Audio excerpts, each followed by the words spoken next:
नमस्कार मैं Utpal the cross कारेंटर बुलेटिनर आरम्भणीते देखाब विचारिछु राहुल गांधीक। तो पेगासस, सीबीआई, ईडी ये पॉलिटिकल सिस्टम को कंट्रोल करते हैं।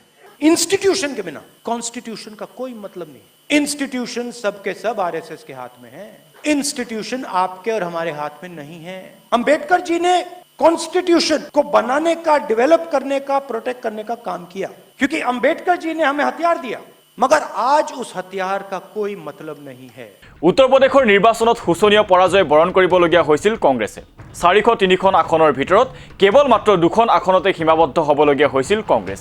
সমাজবাদী পাৰ্টি আৰু বিজেপিৰ দুকুনীয়া যুঁজত কৰবাত যেন হেৰাই থাকিল কংগ্ৰেছ। জৱাহৰলাল নেহৰুৰ পৰা সোনিয়া গান্ধীলৈ গান্ধী পৰিয়ালৰ এটাৰ পাছত আনটো প্ৰজন্মই লোকসভাত প্ৰতিনিধিত্ব কৰি অহা ৰাজ্যখনত কংগ্ৰেছৰ এনে পৰাজয় আছিল সঁচাই পুতৌজনক। কিন্তু ইয়াতকৈও আশ্চৰ্যজনক আছিল আন এটা ৰাজনৈতিক দলৰ ফলাফল। উত্তৰ প্ৰদেশৰ প্ৰাক্তন মুখ্যমন্ত্ৰী মায়াৱতীৰ বহুজন সমাজ পাৰ্টি। উত্তৰ প্ৰদেশত বিক্ষিপ্তভাৱে 3বাৰকৈ ক্ষমতাত থকা এই দলটোৱে কংগ্ৰেছতকৈ কম অৰ্থাৎ কেৱল মাত্ৰ এখন আসনহে লাভ কৰিবলৈ সক্ষম হয় এইবাৰ নিৰ্বাচনত। কেৱল সিমানেই নহয়, উত্তৰ প্ৰদেশৰ ৰাজনীতিত অন্যতম শক্তিশালী দলটোৰ নিৰ্বাচনী প্ৰচাৰৰ ক্ষেত্ৰত দেখা পোৱা নিষ্ক্ৰিয়তায়ো আচৰিত কৰিছিল ৰাজনৈতিক বিশ্লেষকসকলক। আজি যেন সেই সম্পৰ্কে মুখ খুলিলে কংগ্ৰেছ নেতা राहुल गांधीয়ে। কি ক'লে राहुल गांधीয়ে চাওয়া হোক। आपने देखा होगा मायावती जी ने चुनाव ही नहीं लड़ा।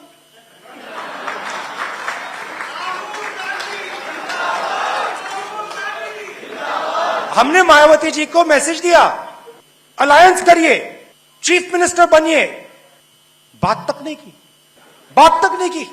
जिन लोगों ने, कांचीराम जी ने, रिस्पेक्ट करता हूं मैं, खून पसीना देके दलित आवाज जो थी उत्तर प्रदेश की उसको जगाया।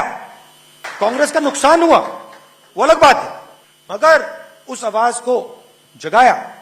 आज मायावती जी कहती हैं कि मैं उस आवाज के लिए लड़ूंगी नहीं, खुला रास्ता दे दिया। क्यों?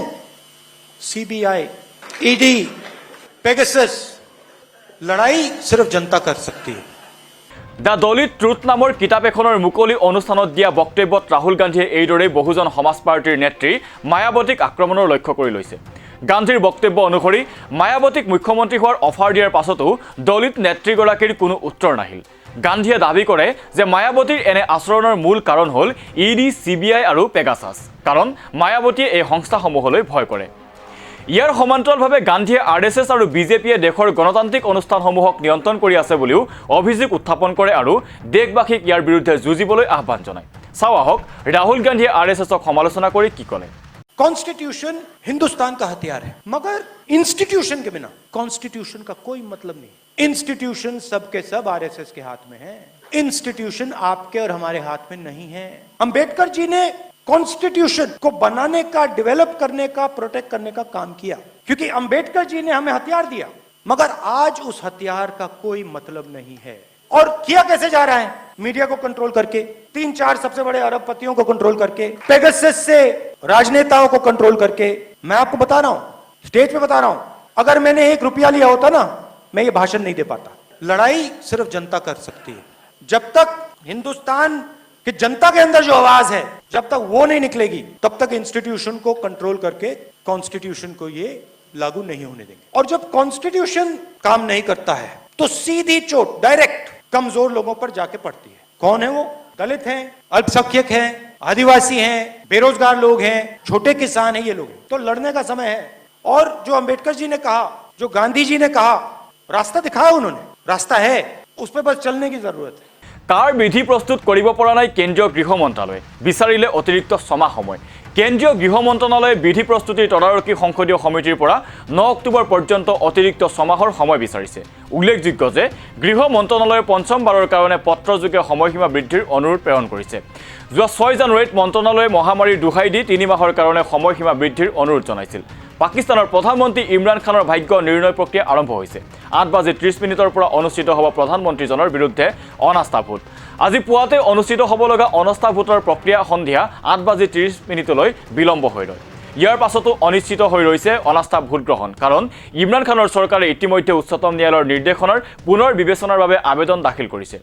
উল্লেখ্য যে প্ৰধানমন্ত্ৰী ইমৰান খানৰ বিৰুদ্ধে অনাস্থা প্ৰস্তাৱ ধাৰ্য হৈছিল বিগত সপ্তাহতে, কিন্তু চতুৰালিৰে ইমৰান খান চৰকাৰে ব্যাহত কৰি আহিছে ভোট গ্ৰহণ। 18 বছৰৰ অধিক বয়সৰ সকলোৰে বাবে তৃতীয় কৰোনা ভেকচিন ঘোষণা কৰা হৈছে।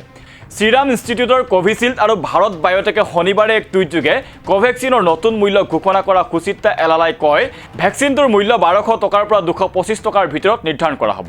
বায়োটেকৰ কোভেক্সিনৰ নতুন মূল্য পৃথকে ঘোষণা কৰে। দুয়োটা কোম্পানীয়ে শনিবাৰে মূল্য ঘোষণা কৰিছে। উল্লেখনীয় যে 18 বছৰৰ অধিক বয়সৰ লোক আৰু দ্বিতীয় ভেকচিন গ্ৰহণ কৰাৰ 9 মাহ পাছত লোকসকলে কৰোনা ভেকচিনৰ তৃতীয় পালি গ্ৰহণ কৰিবলৈ সক্ষম হ'ব। শুকুৰবাৰে কেন্দ্ৰীয় স্বাস্থ্য মন্ত্ৰণালয়ে এই ঘোষণা কৰিছে। কেইদিনমানৰ ভিতৰতে কেন্দ্ৰই এই সন্দৰ্ভত বিতং নিৰ্দেশনা ঘোষণা কৰিব। প্ৰথমবাৰৰ বাবে গুৱাহাটী মহানগৰীত অনুষ্ঠিত হৈছে কমনৱেলথ পাৰ্লিয়ামেণ্টাৰী এছ'চিয়েশ্যন চমুকৈ CTAৰ কাৰ্যবাহী কমিটিৰ বৈঠক। ভাৰতত প্ৰথমবাৰৰ বাবে অনুষ্ঠিত হোৱা কমনৱেলথ পাৰ্লিয়ামেণ্টাৰী এছ'চিয়েশ্যন কাৰ্যবাহী বৈঠকত ভাগ লোৱাৰ উদ্দেশ্যে 5 দিনৰ ভ্ৰমণসূচীৰে গুৱাহাটীলৈ আহিছে লোকসভাৰ অধ্যক্ষ ওম বিৰলা। শুকুৰবাৰে গুৱাহাটীত উপস্থিত হৈ কামাখ্যা ধাম দৰ্শন কৰে লোকসভাৰ অধ্যক্ষগৰাকীয়ে। গুৱাহাটীত উপস্থিত হোৱাৰ পাছতে ওম বিৰলাক স্বাগতম জনাই অসম বিধানসভাৰ অধ্যক্ষ বিশ্বজিৎ দৈমাৰী, কেন্দ্ৰীয় মন্ত্ৰী ৰামেশ্বৰ তেলী, সাংসদ কামাখ্যা প্ৰসাদ তাছাৰ লগতে কেইবাগৰাকীও বিধায়কে। ইংৰাজীৰ বিপৰীতে হিন্দী কওক। উত্তৰ পূবৰ ৰাজ্যসমূহত 10ম শ্ৰেণীলৈ বাধ্যতামূলক হ'ব হিন্দী। অমিত শ্বাহৰ এই বক্তব্যৰ পাছতে সৰ্বত্ৰে সৃষ্টি হৈছে প্ৰতিক্ৰিয়া। চাওক এই সন্দৰ্ভত কোনে কি ক'লে। এই বিষয়ে ভাৰত চৰকাৰে অসম চৰকাৰক কোনো নিৰ্দেশ দিয়া নাই। অসমত অসমীয়াটো মাতৃভাষা। অমিত শ্বাহ ডাঙৰীয়া এটাই কৈছে যে ল'ৰা ছোৱালীয়ে হিন্দী শিকিব লাগে। সেইটোতো আমিও বিচাৰোঁ যে হিন্দী শিকিব লাগে, ইংৰাজী শিকিব লাগে, কিন্তু তেওঁ এইটো কোৱা নাই যে অসমীয়া শিকা বন্ধ কৰি হিন্দী শিকিব লাগে। বিজেপি চৰকাৰ আৰু RSSৰ যি নীতি, এক দেশ এক ভাষা, এক দেশ এক বজাৰ ব্যৱস্থা, এক দেশ এক শাসন ব্যৱস্থা, এই যিটো তেওঁলোকৰ এককেন্দ্ৰিক চিন্তা, সেই চিন্তাৰ আধাৰত অসম তথা উত্তৰ পূৰ্বাঞ্চলৰ ওপৰত হিন্দী ভাষাটো জোৰ কৰি জাপি দিব খুজিছে। হিন্দী ভাষাক কোনো পধ্যে জোৰ কৰি জাপি দিয়াটো আমি অসমৰ মানুহে, উত্তৰ পূৰ্বাঞ্চলৰ মানুহে মানি ল'ব নোৱাৰোঁ। আমাৰ আটাইৰে নিজস্ব ভাষা আছে আৰু এইবিলাক সংবিধান স্বীকৃত ভাষা। কথাটো আমি ভাবোঁ বাধ্যতামূলক কৰাটো উচিত নহয়। আমাৰ যিহেতু অসমৰ ৰাজ্যভাষা, অসমীয়া ভাষা অফিচিয়েল ভাষা, গতিকে ইয়াৰ মৰ্যাদাটো লাঘৱ কৰাটো আমি মানি ল'ব নোৱাৰোঁ।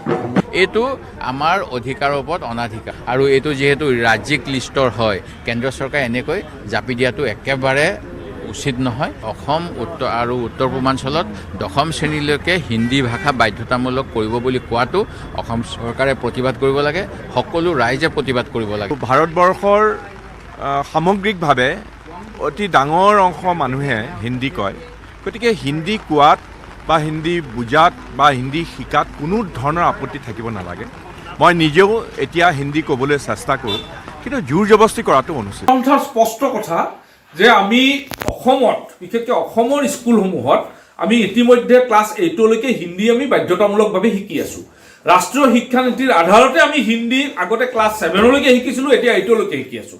এতিয়া 9, 10ত কোনোবাই যদি ইচ্ছা কৰে তেতিয়াহ'লে হিন্দী পঢ়িব পাৰে, কিন্তু তেওঁলোকে যদি বাধ্যতামূলকভাৱে আন প্ৰদেশ এখনৰ ভাষা ইয়াত জাপি দিব বিচাৰে তেতিয়াহ'লে কোনো কাৰণ মানি লোৱা নহয়।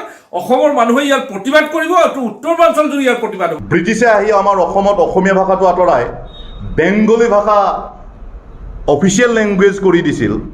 ঠিক তেনেকুৱা এটা আক্ৰমণ, ঠিক একেই ধৰণৰে আক্ৰমণ অমিত শ্বাহৰ এই আক্ৰমণ। স্থানীয় ভাষাবিলাক কিদৰে আগবঢ়াই নিব পাৰি তাৰ ওপৰত গুৰুত্ব দিয়াৰ বিপৰীতে কেৱল মাত্ৰ হিন্দী ভাষাটোক, যিটো এক দেশ এক ভাষাৰ যিটো এটা কনচেপ্ট অমিত শ্বাহে কৈছিলে, সেই কনচেপ্টটোত আগবাঢ়িব লৈছে, আৰু সেয়েহে আমি ইয়াক তীব্ৰ গৰিহণা দিছোঁ।